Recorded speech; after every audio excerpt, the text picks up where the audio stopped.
Hey guys, today we have some very exciting news.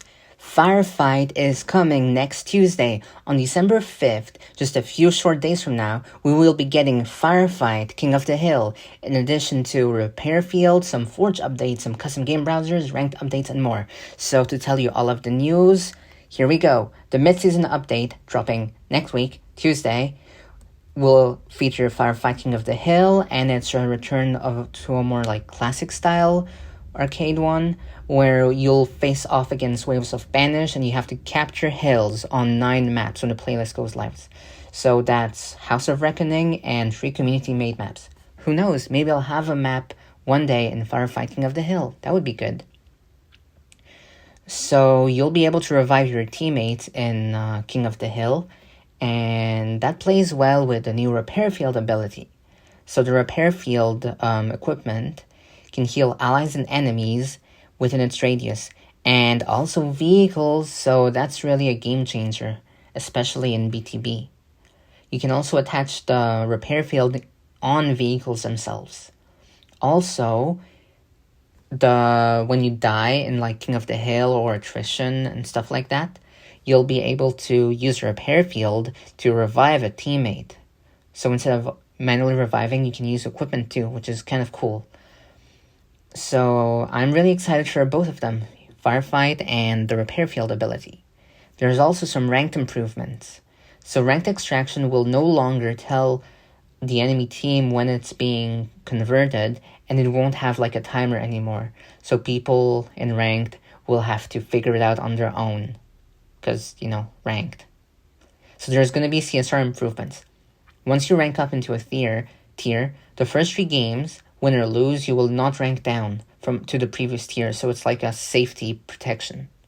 And if a player in the match quits who's not on your fire team, you won't lose CSR if you decide to quit as well.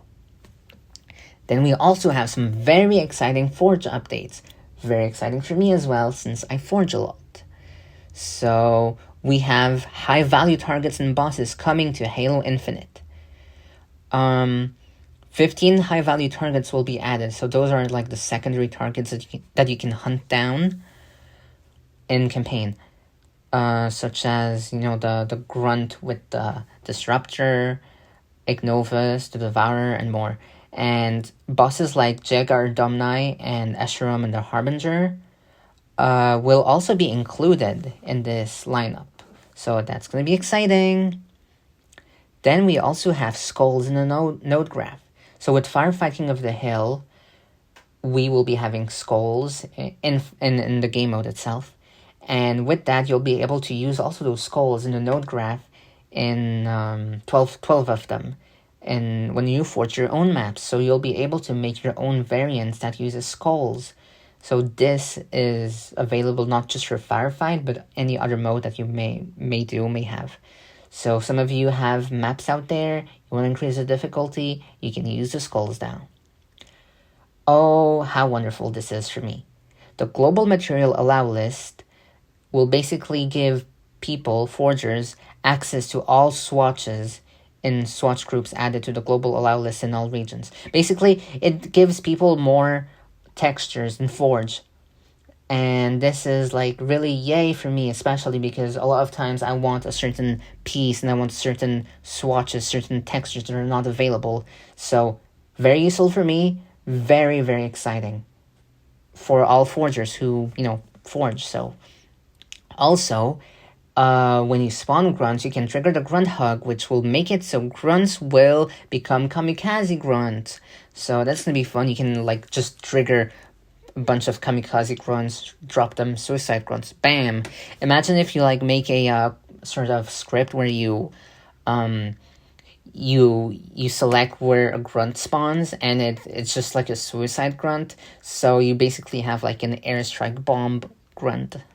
So scalable blockers are coming as well. So you'll be able to place a single blocker and scale it to the size it should be.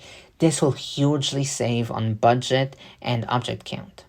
And to be more precise, like as someone who makes maps and stuff and has to use object blockers, you have to use like the preset ones. So scalable blockers are a big, big good thing. So the auto turret allegiance has been updated, and now they will respect the teams. So if you know or don't know, you know the campaign turrets that are like automated, those they don't sort of, if you set them on a team, they won't be on the team, they'll just shoot anyone. So now that will be fixed, and that's going to be fun in custom games. So then we have some custom game browser improvements, which are going to be very, very good. So we will be able to join session as a fire team. Finally.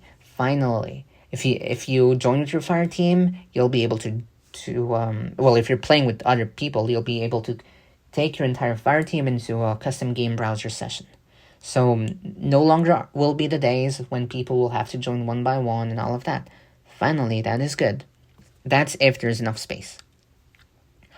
Also, there will be more error messages in case there were issues such as like you're trying to join a session and it's full, so you don't know what's happening, and then it's like buggy and all of that. So now you'll get more messaging. The new network models will be coming soon. So you heard about them saying they'll overhaul the networking model, and for now they're just putting out like patches and stuff, networking. They said it was going to take time. They did say that. So people had to be patient, and we'll be getting a preview of the new networking model with the Firefight experience. So they'll be testing it out in Firefight, and it's going to be the test bed. We'll see how it behaves. It might crash, it might be horrible, it might be good. This feedback in Firefight will be very important for 343. And yeah, I'm very excited. Tuesday, the new update comes out, and that's going to be really, really fun, really, really cool. So I'll play some Firefight, I'll forge, it's going to be fun. See you guys on Tuesday, and bye.